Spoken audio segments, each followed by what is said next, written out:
Hello and welcome to the RCB podcast powered by Kotak Mahindra Bank. I want people to be smiling around me because I know as soon as there's, I suppose, one unhappy person, it can sort of spread like a cancer. It just, that affects the next person, that affects the next person. All I'm trying to do is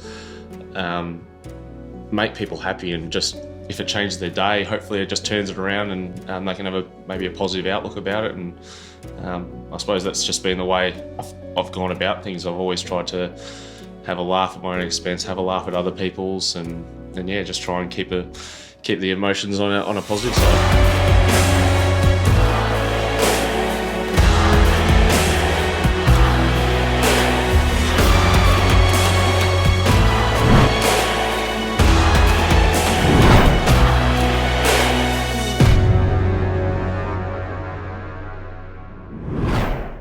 ये है मेरा driver's licence, माई metro card और ये है मेरा fan card.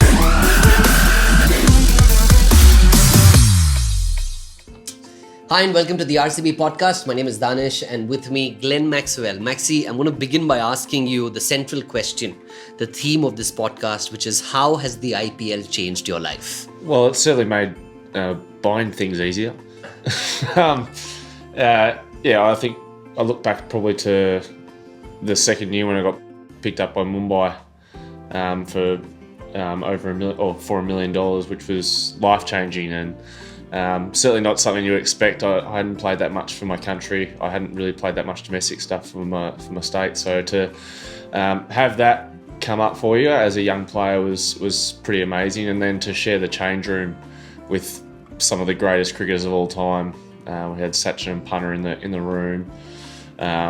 So I just basically sat next to them as much as I can and just tried to soak in as much of that cricketing knowledge as I could. And I was extremely lucky to be a part of Mumbai that year. We were extremely successful, won the IPL, won the Champions League, and it was an amazing learning experience. And I think that's probably one of the things I take out of what IPL has done for me. It's probably fast-tracked my development as a cricketer. The people I've played with, the travelling you get to do. We've played in Dubai and UAE and India for a couple of different IPLs with heaps of different players. So it's a wonderful tournament to be a part of.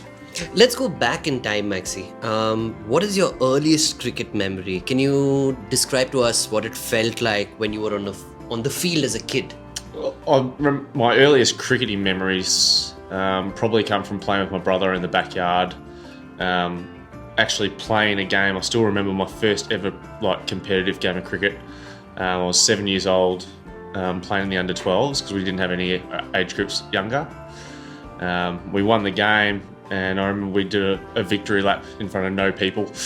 We just did a lap around the ground, and that was awesome. I still remember every bit of the game. I don't think I scored any runs. I can't remember if I took any wickets, but I just remember loving the team atmosphere about it, playing with some friends, and something funny about when I was a kid. Me and my brother used to make stumps out of Lego, so I'd sort of build them up and then deliberately miss the ball so the stumps would get shattered, then we'd make it all again. So that was something that was pretty special. Maxi, there's a story that you started off as a pace bowler and then, all of it changed. Do you sometimes wish you could go back and be a pace bowler? What really happened? How did that change happen? Well, I was playing for the Victorian under-19 side, and when I got picked as a medium pace, off-spin, middle order batter. So I bowled probably first change bowling fast, and then I'd bowl spin afterwards and batted in the middle order. But I really liked my pace bowling. I worked with David Saker coming through the youth programs and in the academies growing up, and really what happened, my back just said, I don't think pace bowling's for you. So I made the easy transition to bowl off spin. The Victorian side were looking for a batting off spinner in their side, so as a 19-year-old it was an easy decision to give up the seam ups and move on to off spin. And luckily enough, I was able to work with a lot of really good spin coaches who was just a medium paces action who bowled off spin into hopefully a guy that could be relied upon with some off-spin bowling. Do you remember that year when you went at the highest prize in the second year? Where were you? What were you doing? And did you look at them go and think, lot of money? Did you think, what happened? So I was actually playing. I was playing for Australia against the West Indies. We were in Perth. We played 2 days before, and I'd opened the batting against the West Indies. We only needed like 78, I think it was, and I went out there and got 50 off maybe 25 balls or something like that, and completely forgot about the auction. That's 100% true. I know a lot of guys go, oh, I didn't even know it was on, but I had absolutely no clue. So we had a game 2 days later. I just got out for a first ball duck to Darren Sammy, walking to the change rooms, like throwing stuff around, putting it on the ground. Came back and sat down. There was a few people like giggling and like around me. I was like, I don't know, what's going on here? I don't know. Michael Clark and Mickey Arthur, the coach at that time, said, Maxi, need a word. I was like, what have I done wrong now? Well, I know I got a dark. I'm really sorry. Like, yeah. They're like, the IPL auction was on today, and I was like, I had absolutely no idea. And they're like, oh, do you want to know what you went for? And I was like, yeah, all right, I don't really care. And they went, you went for $1 million. And I went, and just walked off and just sat down, and like people were giggling, like, Maxi, $1 million man, like couldn't believe it. And I was sitting there just going, oh my God, like could not believe it. And my family had flown to Perth for the game as well, so mum and dad were in the crowd. And anyway, we went out and bowled, and during that game, I became statistically the worst bowler in Australian cricket history. I'd taken it was like 243 or 245 balls before I'd taken a wicket in like one-day cricket. Then finally got one, and then I got a second, and I was on a hat trick. Then Sonny Narayan hit me for 4 sixes in a row, and then finished the game off, had 4 for, and just missed out on a 5 for. So it was a pretty extraordinary day. We won the game. Went off the ground, and mum and dad were on the boundary line. Mum was just like shaking; she couldn't believe it. And I was like, "It was a pretty crazy day." There was plenty that happened. So yeah, it was nice to be able to share that with my parents, who were obviously my #1 supporters. That's a great story. Nice. From this kid who was building stumps out of Lego with his brother, you become the Big Show. How did you get that nickname? What's the story behind it? Yeah, it's a little bit frustrating. It's never been a name I've been comfortable with, but when I played my first international series here in UAE, I started my career off really well, played a couple of nice innings, and I tried to reverse sweep Syed Ajmal a couple of times, and Matthew Wade, who was in the team at that stage, likened me to Kevin Peterson and started calling me the Big Show. And then Michael Clark mentioned it in the press straight after the game, and straight away there's headlines about it and all that sort of stuff, and then it just stuck. And as many times as I tried to say, nah, that's not going to stick, it just did. But sometimes is it hard to live up to the Big Show, because you put the Big Show and you walk in and the expectations are like just through the roof? Is it hard sometimes? Yeah, but I'm also pretty clear in what my own expectations are. I think they're probably a lot more than what people would think. I put a lot of pressure on myself anyway to perform and to play well in all the games that I play, and I expect that if I do well, that a team should win, which is a lot of pressure to sort of go into every game having that mindset, and that can be to my detriment sometimes. I can get pretty low after games, and I can get high after good games, and it can be a bit of an emotional roller coaster. But yeah, it's just the way I've always gone about it. I've just tried to have 100% backing of my own ability, knowing what I can do, and knowing that if I can have a good day, hopefully there's no team that can stop me. Maxi, you've been a part of so many memorable games. Tell us your most memorable cricket moment, and this could be from anywhere. It could even be from your childhood, it could be from your teens, anywhere. Most memorable cricket moment. Well, Well, it's hard to go past the World Cup. The World Cup final 2015 was that was as special as it gets. I think for myself and Aaron Finch, two Melbourne boys in the side, only two Victorians in the World Cup squad, to have all of our friends and family in the crowd, to sort of know you're going to win from a long way out as well. There's no sort of heart murmurs where it's, oh, it could be up in the air a bit here. We dominated from first over right through the end, and to have that on your resume at the end of your career, home World Cup in front of your home family, I just don't see how I can ever top it. I think it's just still one of the most special things. I wore my medal for, I think, a week straight after that. I remember going back through my camera on my phone and just sort of seeing all the photos. It was just every photo I was there with my medal and sort of going, how's everyone's Wednesday going? How's everyone's Thursday going? And just remember being in love with it. Just absolutely loved it. And probably one thing from my childhood I still remember is my last year of juniors, playing for my local club, South Belgrave. I used to, because I played district cricket in the afternoon, and we started a little bit earlier than the senior cricket in local. So I'd play for an hour and a half of juniors and then have to head off and go warm up for the senior game. And I did that throughout the whole season and tried to play as many games as I could just to help them out.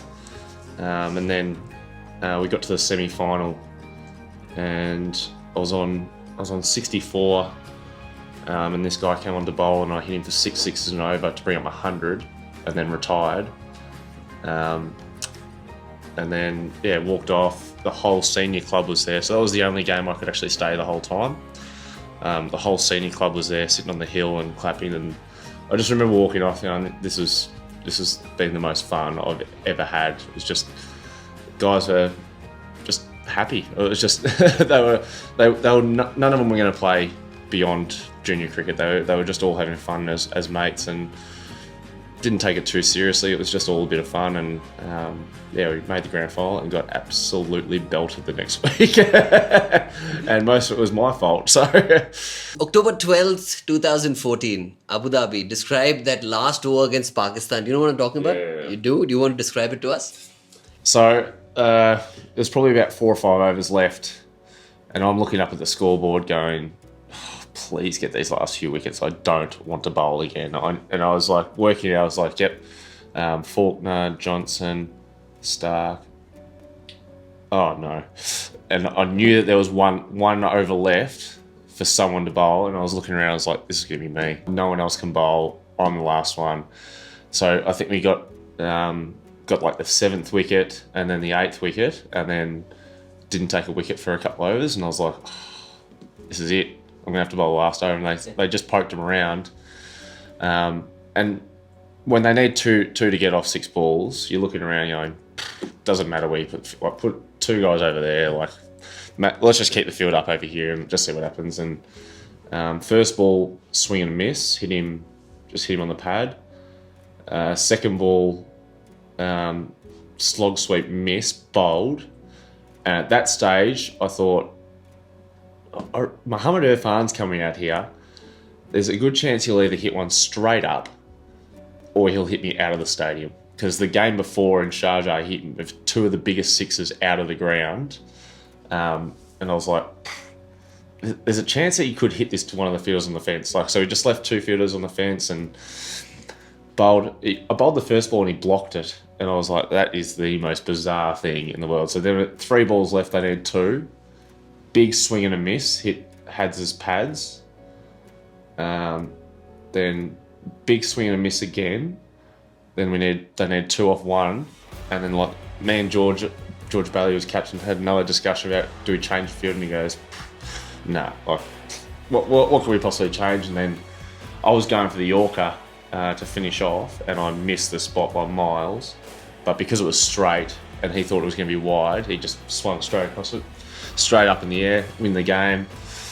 2 for none off the over, double wicket maiden to finish an ODI, and I think it was our closest win by runs ever against Pakistan. I think we won that series 3-0. I think that was the sealer. So it was an awesome night. ये है मेरा driver's licence, my metro card और ये है मेरा fan card.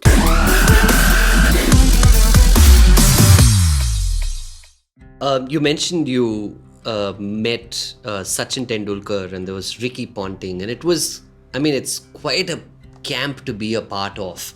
What was it like around them? Do you remember the first day that you walked in and saw these people? I don't really remember the first day, but I do remember pretty much every game that we played. Whenever Sachin put his bag down, I would put my bag down right next to his and just try and chat to him normally, try to treat him like a normal human being. I know that people can sort of fanboy him a fair bit and can get a bit giggly. I just tried to become friends with him and try to be as normal as possible, and I think he really liked that, especially for a young player, just to be able to have the confidence to come up and talk to him normally and have random conversations. It wasn't always about cricket, but just about things outside of the game, and he was great. He was really open with me, and was able to sort of just watch him, the way he goes about his training, his different training techniques, and I'd already known Punter for a little bit of that, and we ended up playing county cricket straight after the IPL. So we went from that to play for Surrey together. So that was an amazing experience. And the same thing, we were staying in the same hotel complex and having dinner together. And I had to pinch myself as a young player. I think I was 2013, so I would have been 24. And to have that experiences at that age is just incredible. What was it like to be a part of Kings 11 Punjab and you didn't perform to the best of your abilities, right? I mean, what didn't work for you there? Yeah, so I probably had, I think I had 5 years at Kings 11, and 2 of the years were really good. I felt like they were really successful.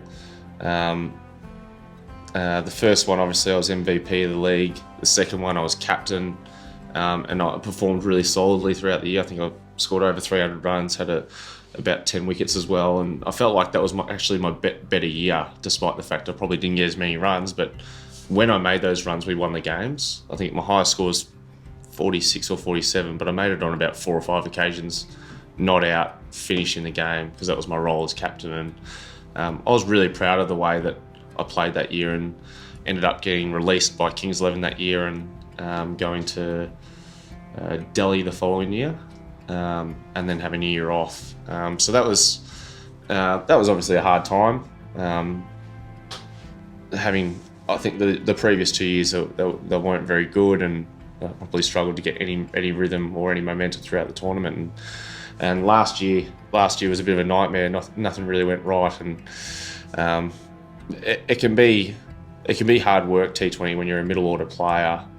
You're not getting a lot of balls in the middle. You're not getting a lot of consistency. KL and Mike were making truckloads of runs. Nicky Puran was smacking them as well. So a lot of the time I ended up facing less than an over or 2, and there's not a lot to sort of get momentum. And you can train as much as you want, but if you don't have that in-game momentum, it makes it really hard to rediscover at any stage throughout the tournament. And I found I was just searching. I was going into every game and I was like, feels like I haven't batted for 6 months. Like, even though I've been training every day, every time you go into a game, it's just, I've got no rhythm whatsoever. And it was just probably down to it. We had so many top order batters playing well. Then we brought Gale in, and I was pushed another spot down the order, and I was like, I'm getting even less balls here, so it's going to be even tougher. And I actually went to him, I said, you might as well not play me, because I'm not like Andre Russell where I can come out and just hit the first ball for 6. I need time. And they to their credit, they stuck with me because I was bowling really well and I was fielding and doing a lot of work with the captain, with the bowlers. But yeah, I think batting wise, if you don't get that rhythm early on the tournament, it's really hard to rediscover. And as I said, they brought in the big guy Gale, who came out and smacked him as well, and it just sort of left less and less balls for me to actually give myself some time and get some rhythm, and never found it, unfortunately. Maxi, your second IPL season, you were the most expensive player, and since then I don't remember watching a single bidding game where you haven't made money. Why do people love you so much? And also, is there a franchise that you wanted to go play for and you're like, come on, why don't you pick it up? Has that ever happened? And I'll be brutally honest, it was this one. Having Virat and AB here, the two players I've always wanted to play with, and also having Yuzi here. We played together in that Mumbai 2013. It's been nice to be able to come back and play with him again, and we've been friends for a long period of time over that, and always stayed in contact.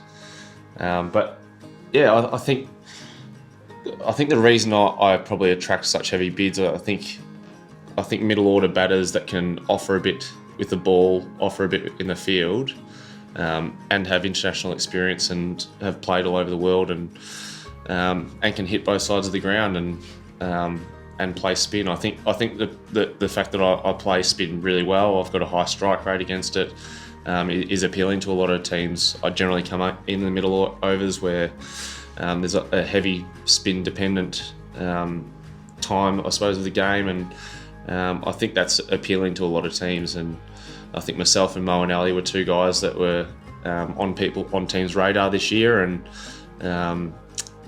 I've been certainly very lucky and very fortunate to have had a couple of teams bidding for me at the same time. But at the same time, it can dry up pretty quickly as well. So you've just got to make sure that you're giving your all, you're trying your best at training, trying to put your best foot forward in your games. But luckily, I've been able to probably put the money aside in my mind. I don't let it weigh on my shoulders.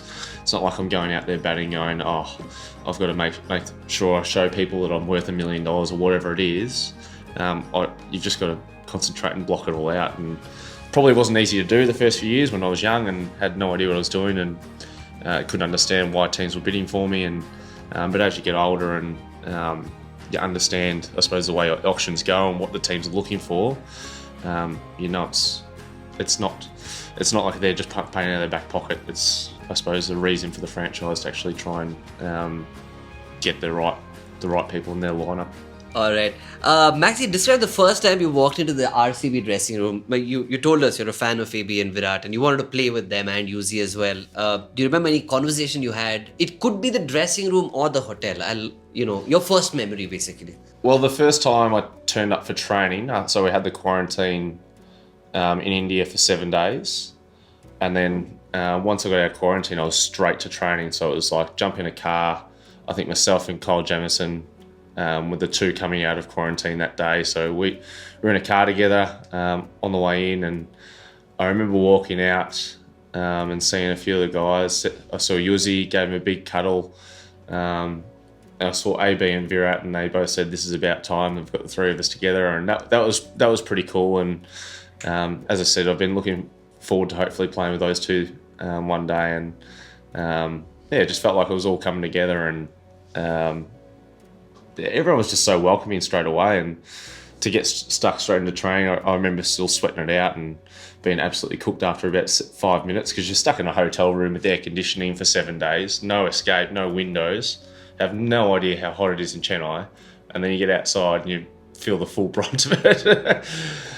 You've played for 4 different franchises, but for some reason, the red and dark blue and the lion just suits you. Talking about the RCB colours, what makes you feel so at home here? What makes it so special for you? I think it's probably the atmosphere that we've created. I think amongst the team and the group. We've just created a space for people to show themselves, show their actual personalities out there, be real to themselves, let themselves play, and express themselves in the way that they want to be. They want to play, and that's a really powerful thing to create, and that comes from staff, our appearances that we do. It filters through. So. If you have a hard time doing appearances or whatever it is, or there's just things going wrong constantly, and while you're in a hotel in another country, it can really weigh you down, and then little things start to creep in. You get the shits at that, you get the shits at training, and just little things start to affect you, and it just feels like we've been on top of a lot of things from day one, and that goes from the coaches as well. They stamp out anything that could become a distraction, and just make you feel really calm and at peace with pretty much everything that's going on, which is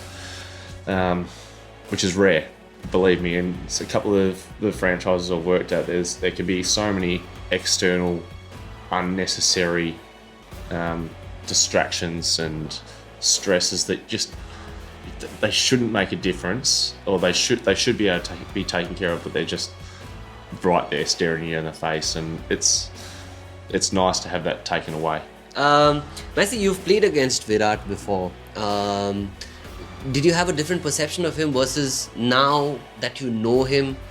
And how different is the Virat that you met on the field versus the Virat you know in person now? Well, he's changed a fair bit over the years, I think, especially now with Anushka and his lovely baby. I think he's got so much, I suppose, healthy balance in his life at the moment, where he's just so at peace with himself. He looks in a really good spot, and it looks like there's no outside stresses. He knows he's handing the captaincy over, which I think was potentially a big burden for him. It might have been something that's been weighing him down for a while, and now that he's been able to sort of release that, might be dangerous news for opposition teams. But like it's amazing.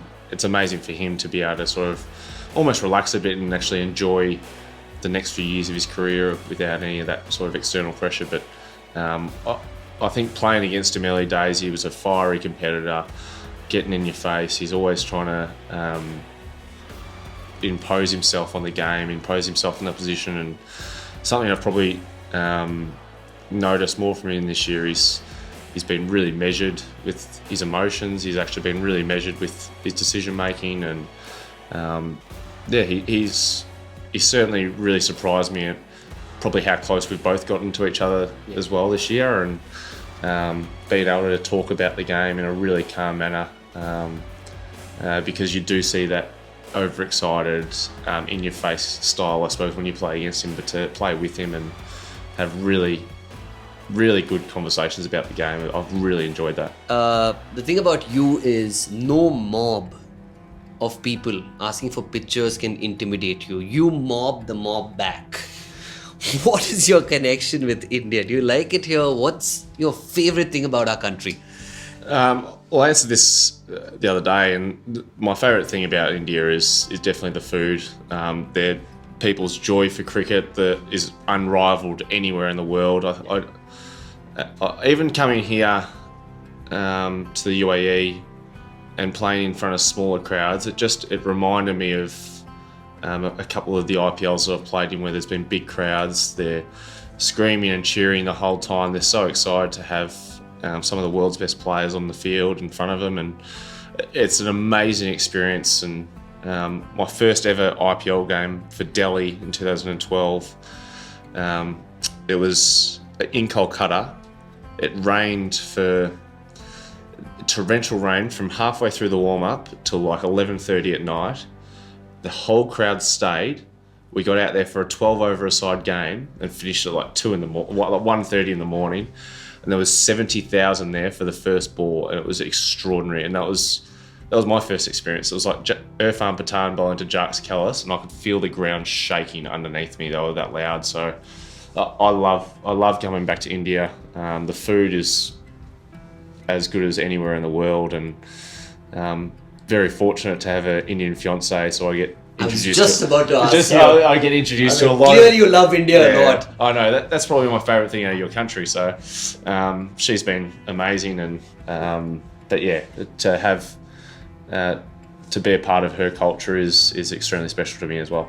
A little bit difficult at the start. I think there was a little bit of a communication breakdown, but they've certainly warmed to me. They've come to a few games of cricket. I've sort of tried to soften it a little bit.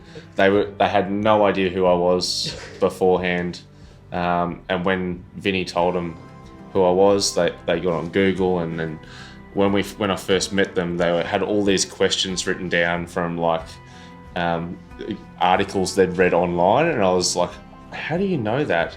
She's like, oh, Glenn, I can see that your height is 183 centimeters. Does that run in the family? And I was like, hold on a second. She goes, 70, and you're 75 kilos heavy. And I was like, that might be from a few years ago. So, but yeah, she was just like reading through my like online bio, which was funny. And but yeah, they've warmed to me. They enjoyed the Indian engagement party that we had, and yeah, they're very nice in-laws. Maxi, when you look back, what do you think is the biggest mistake you've made in your career? Biggest mistake? There's a few. Probably not taking a few tournaments as serious as I probably should have. I probably did waste my time a little bit.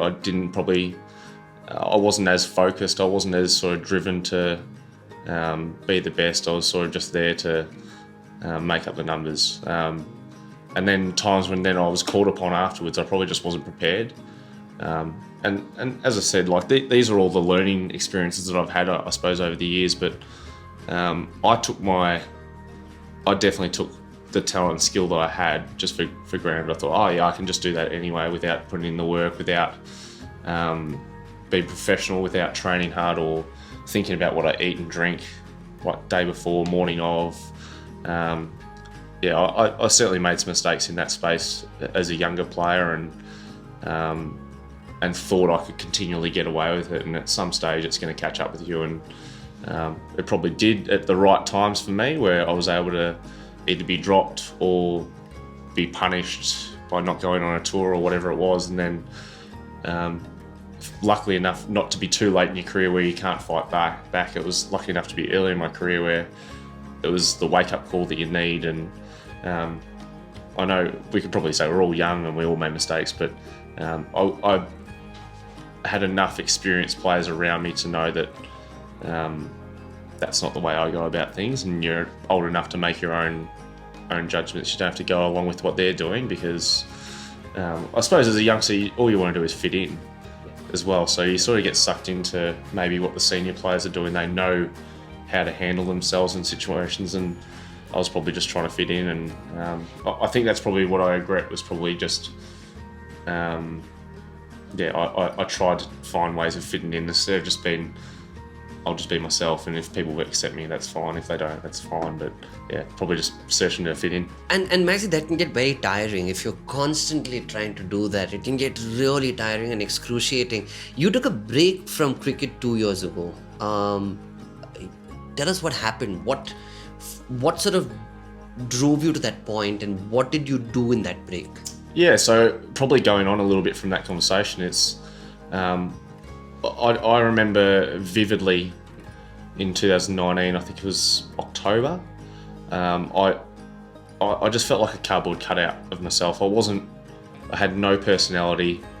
I was turning up to things and just being like nothing, absolutely nothingness. I had no emotion, no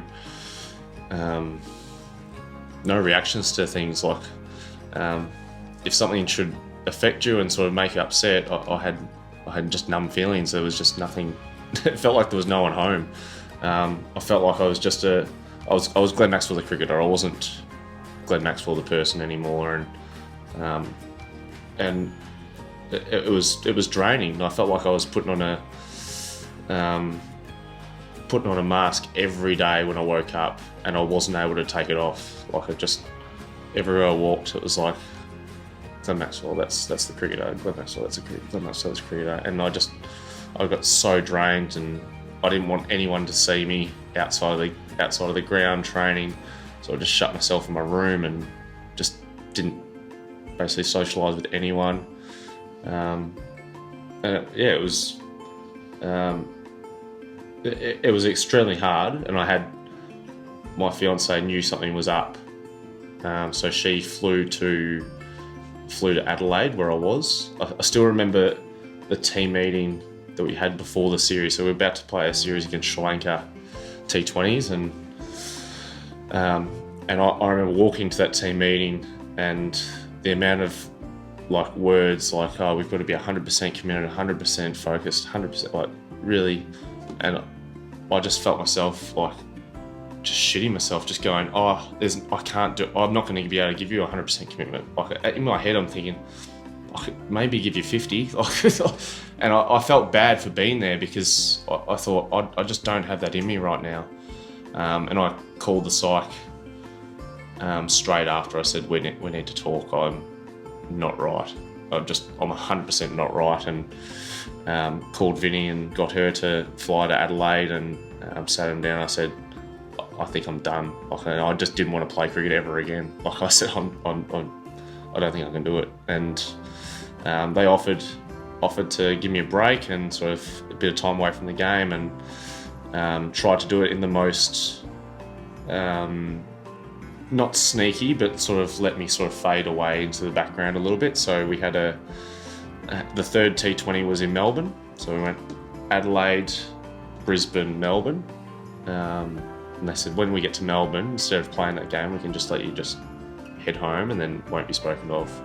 And so no one will know about it until obviously you don't show up for the next game. And I still remember playing that after sort of acknowledging, you're going to get a break, or all of a sudden it felt like just a weight off my shoulders. And even for that game, I went out there and played, and I was on the microphone talking people through a run out, and I batted. I got 60 off, I don't know, not many, and I walked off the ground and I was still numb. There was no feeling. There was no, oh geez, that was fun, or geez, I played well for my country. There was absolutely nothing.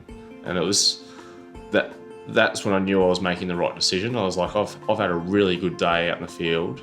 We've had a really good win for Australia, and I just felt absolutely zero, like no emotional response whatsoever. And when I went home and had my time to myself, I saw a psychologist outside of cricket and just talked to him about everyday things, and tried to sort of find some joy in other areas of life. And I didn't even want to play golf. I didn't want to do anything. And I sort of just stayed in my room for 3 or 4 days, just didn't talk to anyone, didn't pick my phone up.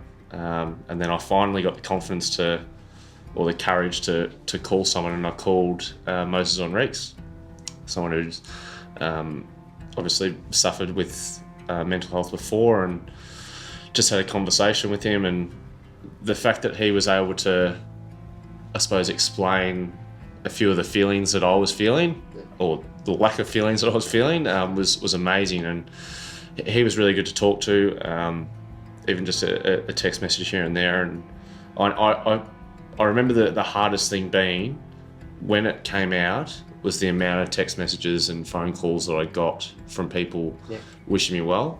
Yeah. That was the worst. Like, as much as you might think it's the most lovely thing, oh, it's nice that you've got so many people, it was the worst thing I could have seen. I turned my phone off. I hated it, because I thought, I don't want sympathy. Like, I don't need this. And like, because I didn't have any emotions, I couldn't be sad about it. I just had nothing. So I just left it. And then finally, after probably a week, we got back to all of them and said thank you, and just went, all right, let's start to obviously get back to normal. ये है मेरा driver's licence, my metro card, और ये है मेरा fan card.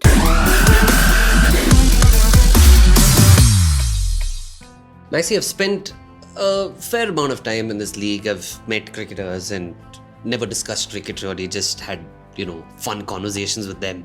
Not one person has ever had anything bad to say about you. All of them have always had a great time around you.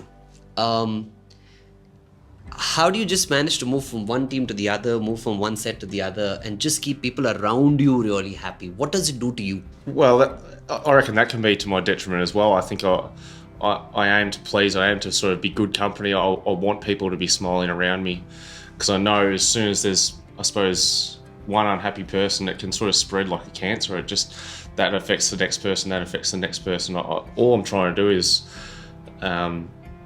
make people happy and just be happy to sort of be around. I think you can get caught up with results, which I was talking about before. You can get caught up with things that you can't control, and I feel like if there's at least a positive energy around where someone can laugh at you, even if it's at my own expense, it doesn't matter. As long as someone's,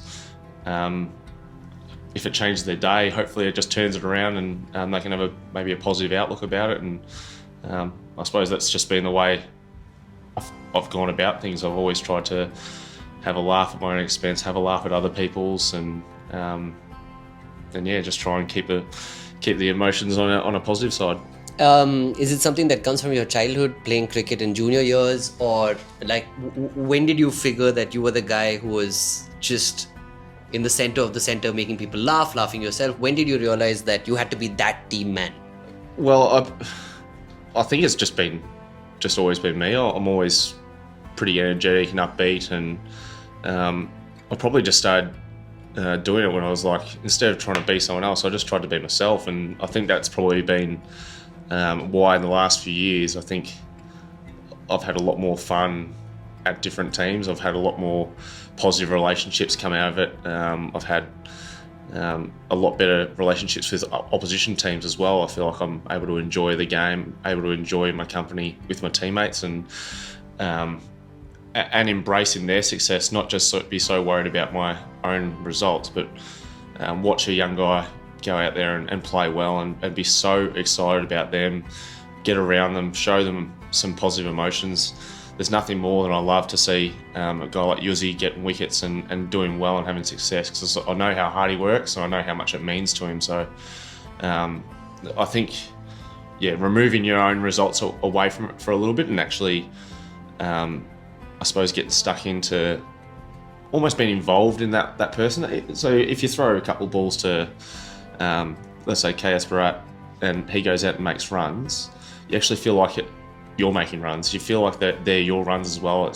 And you feel so proud of him. You feel like a happy father.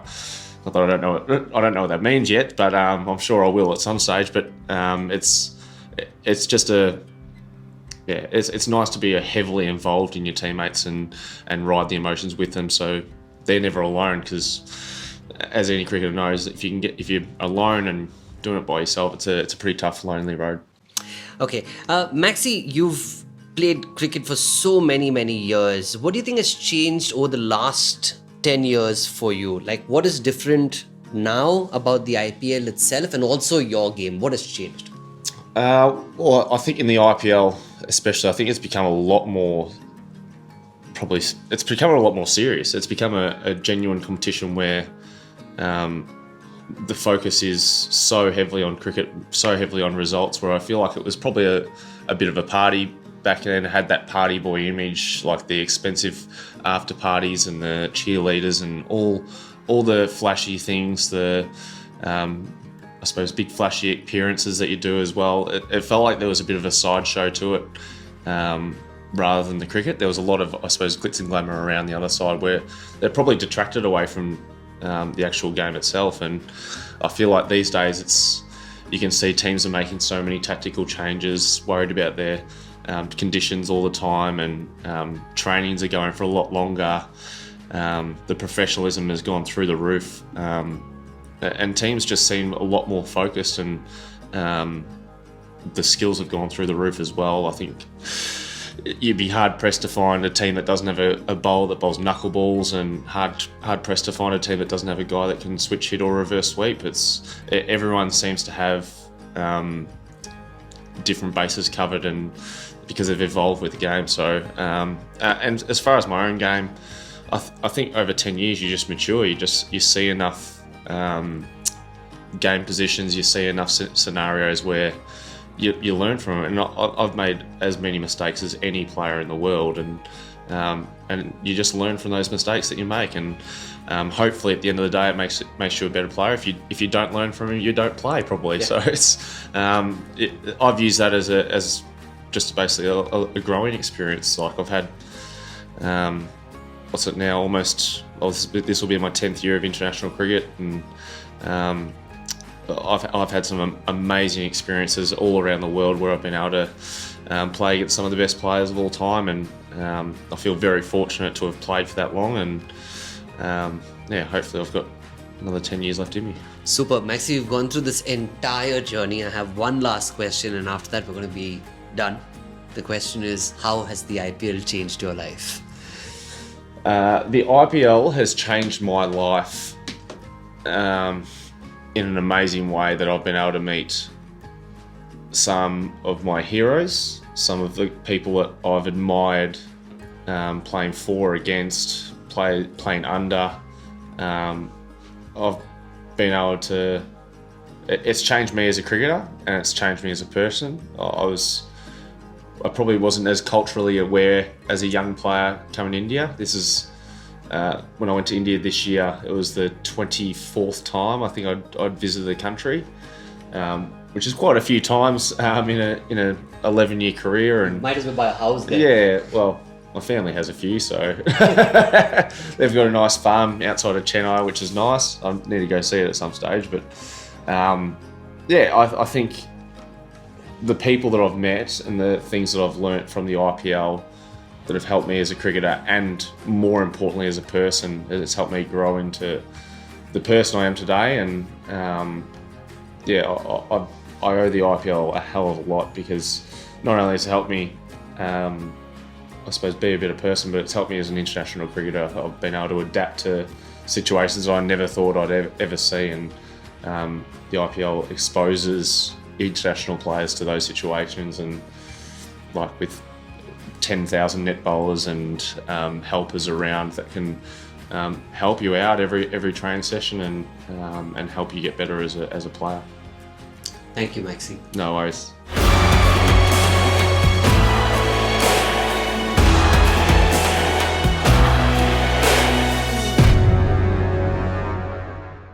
Listen to all the episodes of the RCB podcast on Spotify, Ghana, Amazon Prime Music, and Apple Podcasts.